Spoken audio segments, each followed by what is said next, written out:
గౌరవనీయులైన మన రాష్ట్ర ముఖ్యమంత్రి శ్రీ నారా చంద్రబాబు నాయుడు గారికి, అదేవిధంగా డిప్యూటీ సీఎం శ్రీ పవన్ కళ్యాణ్ గారికి, యువనేత రాష్ట్ర పాలనలో దూసుకుపోతున్న శ్రీ నారా లోకేష్ గారికి, మరియు మన రెవెన్యూ మినిస్టర్ అనగానే సత్యప్రసాద్ గారికి, మన రెవెన్యూ వ్యవస్థకి ఒక సమస్యను మీ ముందు ఉంచదలిచారు. సార్, ఒక స్త్రీ తన తండ్రి ఇచ్చినటువంటి నగలు అమ్మి సుమారు 25 నుంచి 35 సంవత్సరాల క్రితం ఒక స్థలం కొన్నది.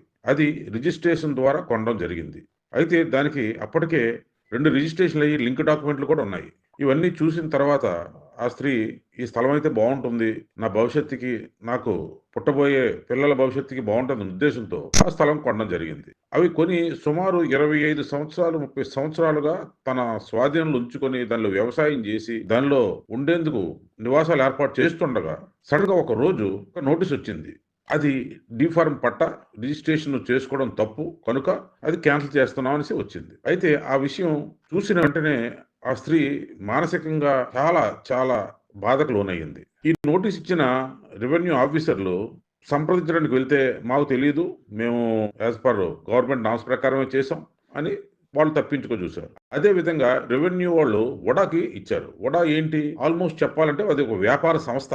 ఆ వడాకి ఇస్తే ఆ వడా వాళ్ళు లేఅవుట్ వేసేందుకు సిద్ధపడిపోయి ఈవిడ కట్టుకున్న ఇల్లుని కూల్చారు, ఈవిడ వేసుకున్న పైప్ లైన్ తీసేశారు, ఈవిడ వేసుకున్న బోరుని తీసేశారు, ఈవిడ చుట్టూరా స్థలానికి వేసుకున్న ఫెన్సింగ్ ని మొత్తం తొలగించేసి కేవలం ఒక 2-3 గంటల్లో ఆవిడ 30 సంవత్సరాలుగా నిర్మించుకున్న నిర్మాణాలన్నీ కూలగొట్టేశారు.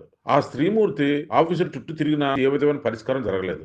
అంటే ఆవిడికి ఇంతకాలం ఆస్తి అనుకున్నది ఆస్తి కాకుండా పోయింది. అదే విధంగా తన బిడ్డల భవిష్యత్తుకు ఉపయోగపడుతుంది అనుకున్న స్థలం తనది కాకుండా పోయింది.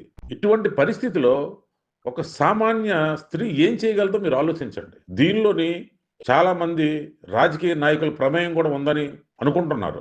అది ఎంతవరకు నిజమో తెలియదు, కానీ ఆ విషయం మాత్రం కొంతకాలంగా వినిపిస్తుంది.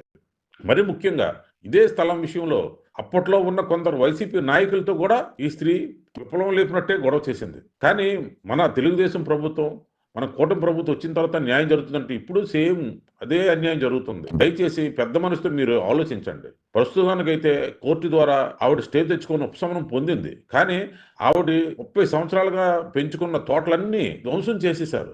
ఒకవేళ అది డిఫార్మ్ పట్టా లేదంటే ఇది ప్రభుత్వ భూమి, రిజిస్ట్రేషన్ చెల్లదని ఆ రోజే చెప్తే ఎవరైనా సరే తెలియని అమాయకులు ఇన్వెస్ట్ చేయరు కదండి. చాలా మంది ఇదే రకంగా బాధపడుతున్నారు. అవన్నీ మీ దృష్టికి తేవాలనే ఈ వీడియో చేయడం జరిగింది.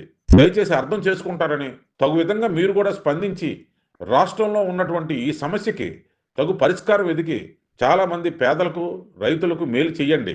ఈ విధంగా దాష్టికాలకి తెగబడుతున్న అధికారులకు కూడా మీ అధికారంతో వాళ్ళందరినీ కంట్రోల్లో పెట్టండి. రాజధాని ప్రాంతంలో రైతుల దగ్గర నుంచి భూమి సేకరిస్తున్నారంటే ఎంతో పద్ధతిగా సేకరిస్తున్నారు. ఇక్కడ పద్ధతులు తప్పి పేదల దగ్గర లాక్కొని మరి పెత్తందారులు పరం చేయడానికి చాలా మంది అధికారులు చాలా ఉత్సాహంగా ఉన్నారు.